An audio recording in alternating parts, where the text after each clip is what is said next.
Saat ini bisnis kopi adalah bisnis yang sangat menggiurkan, di mana di zaman milenial seperti ini, kopi bukan lagi untuk penghilang rasa kantuk, tetapi kopi sudah menjadi lifestyle untuk semua kalangan. Terlepas dari itu, bisnis kopi yang didirikan di Indonesia memiliki peluang yang sangat besar, di mana Indonesia adalah penghasil kopi terbesar setelah Vietnam dan Brasil. Maka dari itu kami mendirikan kedai kopi yang bernama Sontoloyo Berkah yang berada di Jalan Cilibende nomor 11, Kota Bogor. Adapun tujuan didirikan usaha ini adalah untuk memenuhi kebutuhan pecinta kopi, di mana kami hadir untuk memberi kemudahan dan kenyamanan bagi pencinta kopi. Selain itu, usaha ini didirikan juga untuk memenuhi kebutuhan sang pemilik kopi. Untuk selanjutnya akan dijelaskan oleh Nadia. Melanjutkan dari pembahasan sebelumnya, jadi di sini saya akan menjelaskan tentang aspek pemasaran yang kedai kami pilih. Jadi di sini kami sepakat untuk menggunakan konsep marketing mix sebagai aspek pemasaran dari kedai kami, yang berpacu pada 4 komponen, yaitu ada produk, place, price, sama promotion. Nah, gimana cara kami mengimplementasikan 4 komponen tersebut?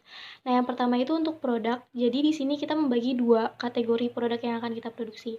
Yang pertama itu coffee sama non-coffee. Untuk kopinya itu kita memproduksi ada kopi susu, kopi iris, kopi pokat, americano, latte, sama kopi coklat. Untuk yang non-coffee itu ada susu coklat, susu yuzu, susu matcha, teh mango, sama teh leci.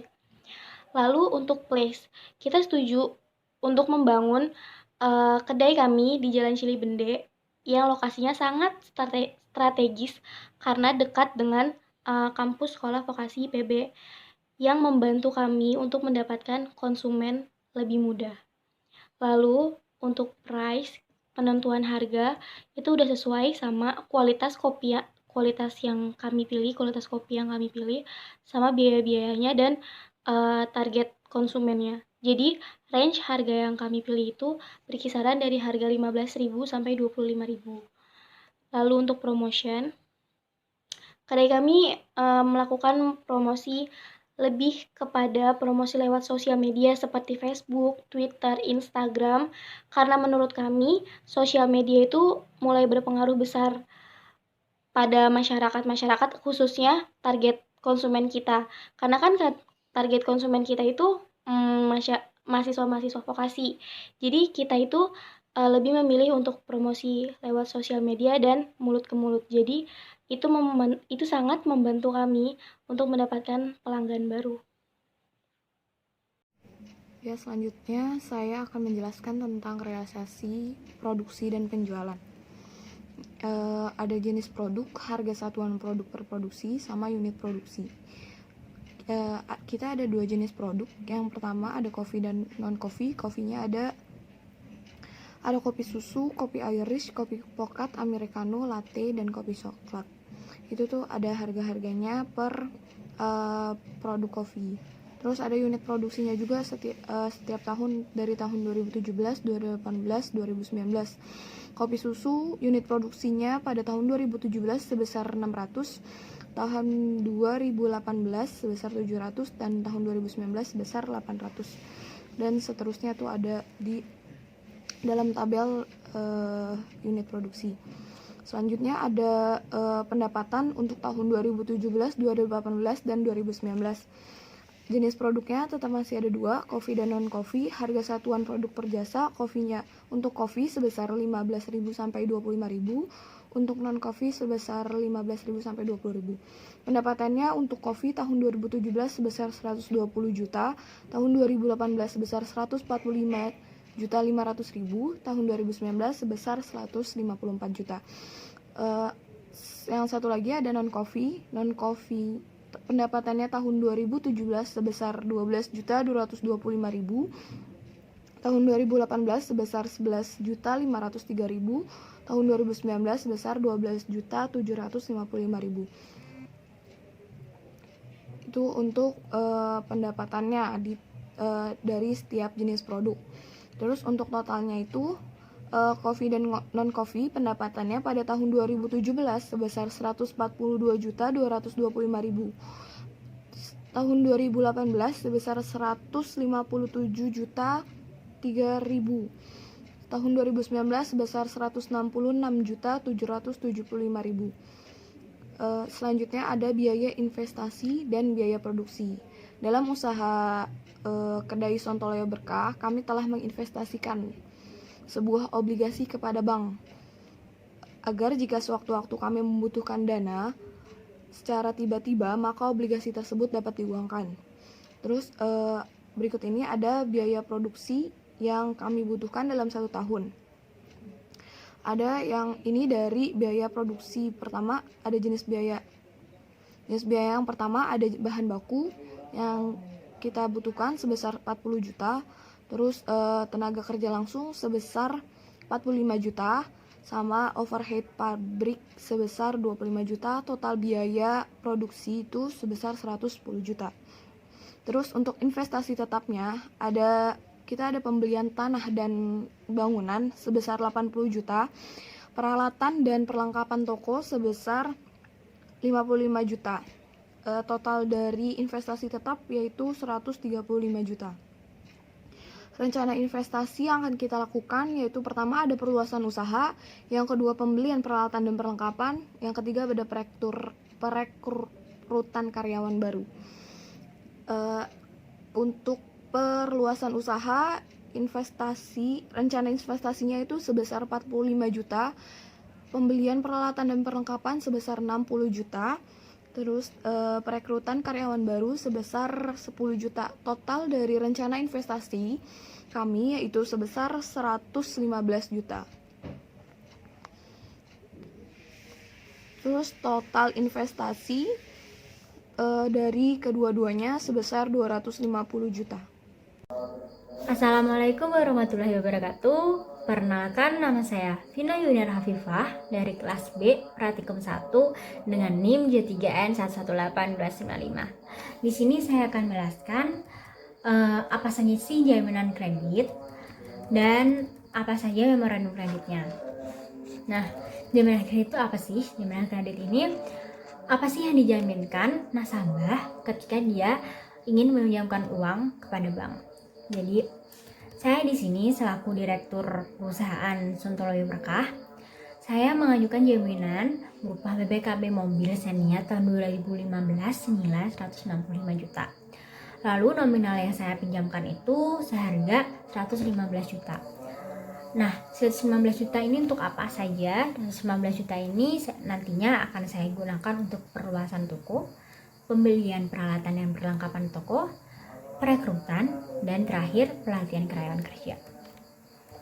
Lalu saya juga akan menjelaskan memorandum kredit. Nah, memorandum kredit ini juga biasa dikenal sebagai nota kredit. Nah, memorandum kredit ini, di dalam memorandum kredit ini saya juga harus menjelaskan apa saja permohonan kreditnya, pertimbangan kreditnya, perhitungan kreditnya, dan terakhir keputusan kreditnya. Nah, permohonan kredit. Nah, Kedai Sontoloyo Berkah pada surat nomor 7 mengajukan permohonan kredit modal kerja untuk mengembangkan usahanya sebesar 115 juta dengan jangka waktu peminjaman itu 12 bulan. Jadi, jikalau nanti saya sebagai direktur Kedai Sontoloyo Berkah dan teman-teman saya tidak mengembalikan uang beserta bunganya 115 juta dalam jangka waktu 12 bulan, maka pihak bank berhak mengambil jaminan berupa mobil Xenia 2018 ini sebagai hak milik bank gitu. Nah, begitu pula bank itu juga dalam ingin memberikan kredit, dia juga harus mempertimbangkan 5C. Apa saja sih 5C? 5C ini tuh karakter, capacity, capital, collateral, dan terakhir condition of economy. Nah, karakter nasabah itu sendiri, nasabah baik dan jujur serta bersedia untuk memenuhi persyaratan yang ditetapkan oleh bank. Terus kapasitinya, nasabah memiliki kemampuan untuk mengelola usahanya dan membayar kembali kredit pada waktunya. Kapital, nasabah bersedia menyediakan self-financing atau dana sendiri dan berdasarkan laporan keuangan menunjukkan keadaan liquid, solvable, dan renewable. Lalu keempat, collateral. Kolateral ini nasabah menyerahkan jaminan atau anggunan utama dan tambahannya beserta dokumennya dapat diikat secara notaril juga yang bersangkutan bersedia untuk barang jaminannya ditutup polis asuransi dengan syarat banker clause. Lalu yang terakhir, condition of economy. Condition of economy perusahaan ini sendiri itu mempunyai peluang baik dan memiliki pangsa pasar yang cukup luas. Lalu yang ketiga itu bagaimana perhitungan kreditnya. Jadi perhitungan kredit itu seberapa besar sih dana sendiri atau self financing yang dimiliki oleh perusahaan.